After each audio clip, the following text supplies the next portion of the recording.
நண்பர்களே, இன்னைக்கு ஞாயிற்றுக்கிழமை. அதாவது நம்ம வீட்டில் என்ன குழம்புன்னு பார்த்தீங்கன்னா, நான் சொல்லுங்க, நீங்களே நேரம் வந்து பாருங்க.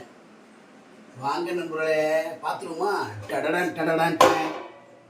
அட அட அட, என்ன குழம்புனே தெரியலையா?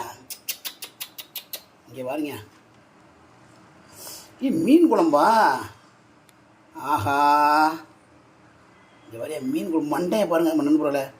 ஆத்தாடி ஆத்தே, மண்டை தான் அந்த இருக்கு. ஒரு மண்டையை போட்டு தின்றுவோம் நண்பர்களே. என்னதான் வந்தாலும் பார்த்துருவோம். ஆஹா ஆஹா, மீன் மண்டையில் இருக்கு. ருசியே வேறு லெவல் தான் நண்பர்களே.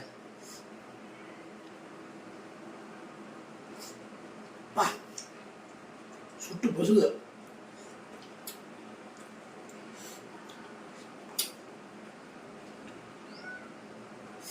மீன் மண்டையில் ஒரு டேஸ்ட் இருக்கு பாருங்க.